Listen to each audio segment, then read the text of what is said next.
Well, first of all, welcome to Barcelona, welcome to Spain, welcome to Catalonia. I am a guide from Barcelona and also from Catalonia. You know, Barcelona is the main city of the Spanish autonomous community called Catalonia, the region, like it was a federal state in the United States, no? That's Catalonia. So I am official guide for Catalonia. Catalonia is one of the 17 regions of our country.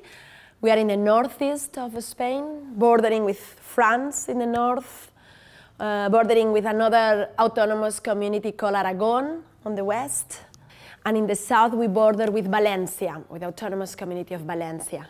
And Barcelona is the main capital, the capital of Catalonia, which means that it is also the seat of our parliament and government, elected by the people every 4 years, and some politics of Spain are delegated to the autonomous governments of the regions. In fact, the quarter where we are, where this hotel is the Gothic Quarter. In the Middle Ages, it became a big quarter, very populated, with beautiful buildings made between the 12th, 13th, 14th century in Gothic style.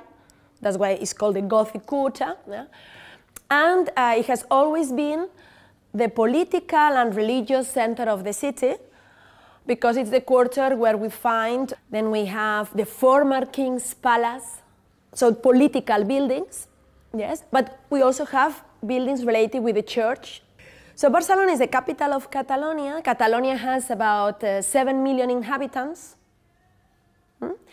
out of the 43 million people that live in our country. The city has 1.7 million people, about 4 million in the whole metropolitan area, which means city and suburb. Barcelona cannot grow anymore nowadays. It's completely densely built everywhere, with a big high density of not only population, but buildings as well. When these days you're gonna notice that we don't have houses in Barcelona. Normally we live in apartments, apartment blocks. Apartments that can go from 4 levels up to 8. But not higher than that. We don't have big skyscrapers. The old city is here, is the Roman city. The Romans protected the colony with walls.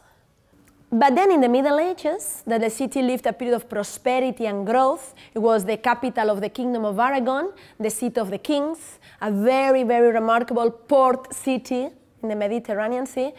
The population increased a lot. So new neighborhoods appeared outside the Roman walls. So new ones had to be built to protect the new quarters. So in the 13th century was built one wall, and in the 14th century, another one, including another quarter. We used to still be protected with these 14th century walls, the last ones built, until 1859. In the 1800s, 19th century, due to the Industrial Revolution, Barcelona had become a very important industrial city, and then the population grew, people came to work in the factories, there was a moment there was no more space, the walls had to tear down, and then the city was extended. District called the Extension, we call it l'Eixample, which means it was built to extend the city after the demolition of the walls. And that way the city grew. But nowadays, no more space. We can only just tear down old buildings to build new ones. A lot of information to start the morning. We continue along with Sandra on a walking tour into the history of Barcelona and Catalonia. The remains of the Roman walls, these square-shaped towers that we see in front of us, they used to be watchtowers of the Roman wall of the 4th century. We are still keeping 13 of these towers, and it had 70, the Roman wall, yes, to protect the city. Really, the Roman colony of Barcelona was very small. So it had a temple, it had houses around, and walls. That's it. And then they arrived to Barcelona, they liked the place, it's close to the sea, close to 2 rivers. Yes, they built an aqueduct, this arch we have here. Here we have one Roman gate. We're going to enter one of the Roman gates of the Barquino colony. So it has Roman wall from the 4th century, but the rest of the building is from the 15th century. That's almost more than 1,000 years difference. Then this building is the Archbishop's Palace of Barcelona. Still, it was originally built in the 14th century, but enlarged with the years. So still, this is the residence of our Archbishop and main offices of the Archdiocese. Here we have a little map that shows us what was the Roman city. We are just here now, what it says number 12, which is one of the gates of the Roman wall. Yes. Normally in Roman cities, there was the temple in the middle. It was the main square called the Forum. That was where the temple was. And then two main streets, east to west and one north to south. This was the wall with 70 watchtowers originally, which are these little squares you see on the wall. Only remaining nowadays 13 of them. In the walls, there were towers. Yeah, why? Why? Well, for defense, and there were soldiers. Well, it's a moment of colonization, expansion of the empire, and they always fortify the cities to defend them from any attack of any other culture. There were always attacks, and the cities were fortified. Well, now we are inside this building that we were contemplating the back, the Roman wall. This building is from the early 15th century, early 1400s. It was built next to the Archbishop's Palace because it was the house of the Archdeacon, his personal secretary. Nowadays, is the seat of the Historical Archive of Barcelona. The fact of building a house around a patio and a fountain in the middle. This is characteristic that you're going to find in old houses here in Spain or in Italy, for example, in the north of Africa. Well, this is an influence of Romans and also Arabs. In the Roman Empire period, the houses of wealthy families had inside the patio a deposit to collect the rain. It's very common. Years later, we are invaded by the Moors. In the year 711, they want to expand the Islam in Europe. They also bring us their culture. The Arabs, the Moors, build beautiful palaces also for the heads of their army or important also personalities. Beautiful palaces with gardens and patios because this melody, this noise, was considered relaxing, really nice, peaceful sound. Buildings we will see today, for example, from the 14th or 15th century, built in the Gothic style, often have this, a patio and a fountain, a little memory, a little influence from this Roman and Moorish culture. Inside here, we have Roman wall. If you want, we can just get in, have a look at the wall, and we come out. The idea of coming here also is so you see this Roman wall remains, these big blocks of stone, and these holes on the stones that actually are there because it's where they put the hooks to transport, to carry, to pull the blocks from the stone quarry to here. Amazing that many of these so old constructions are still standing nowadays, and many of the modern ones, nowadays only after 10 years you have to do so much reparation. Here you see also kind of half of an arch. Well, on the other side of the wall, outside on the street, there is a whole arch, part of an aqueduct that the Romans had built. They built 2 aqueducts, in fact, to supply water to the colony. All right, shall we continue? We have a lot to see. On the front of the building, there's a sculpted mailbox with a lot of curious symbolism. On the top, nice swallows. At the bottom, we have a turtle. We have the coats of arms of Barcelona city. Places here a balance, symbol of the justice, in theory, the lawyers. Why? Because this was the seat of the lawyers. In theory, they represent the justice, the balance of the society. But actually, this architect was making a little bit fun about how the justice works at that time and how complicated was all the bureaucracy problems of the moment that to solve cases it took forever. That in theory, solutions should be smooth, so fast as possible, like the flight of the swallows here. But the reality is that at that time, the cases were solved in a long time because of the whole bureaucracy problem, and it was so slow, like the steps of a tortoise. Also to represent the post function as well, that also was very slow at that moment. The Cathedral of Barcelona, this present one, was built between the end of the 13th century started in 1298, built in Gothic style. It had been built previously here already one cathedral in the 6th century. In the 11th century, it was built a second cathedral because the first one was too small, the community was growing, we needed a new one, so they built a new one, bigger.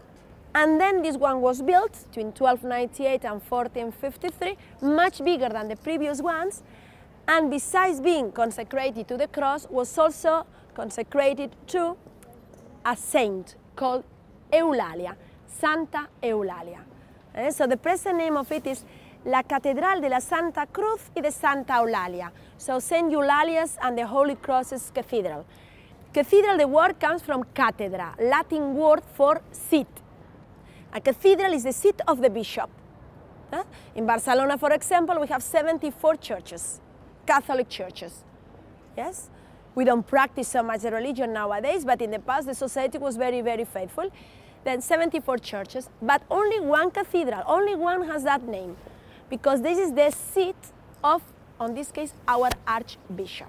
This facade of this cathedral is from the early 20th century, because the previous facade, the original one from 1400s, was much more austere. In Catalonia we have a lot of Gothic buildings, monasteries, houses, churches, built in a moment that there was the expansion of the Kingdom of Aragon. Anyway, the population grew, and then were built a lot of buildings in Gothic. But our Gothic is very austere, it's very poorly decorated. This is not a typical Catalan Gothic facade. This is made in the early 20th century, imitating more European Gothic, more north, much more flamboyant, with much more stone carving work. The images you see are Jesus and the 12 apostles. And the rose window has the shape of a flower. It imitated a little bit the modernist style.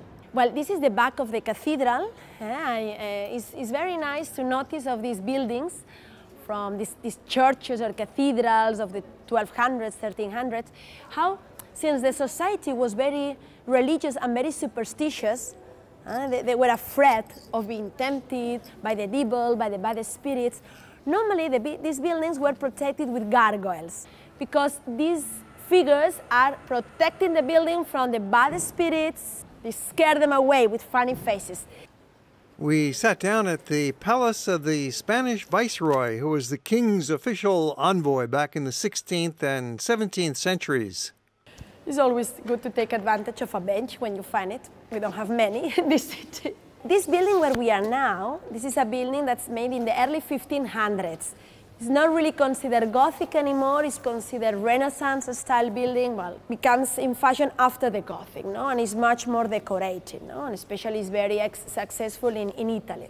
Barcelona has been conquered by the Romans, but when the Roman Empire finishes, we will be conquered by the Visigoths. There were people coming from the south of Germany, yes?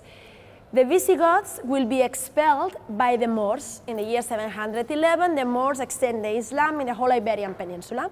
Yes, with the idea to continue their expansion in Europe.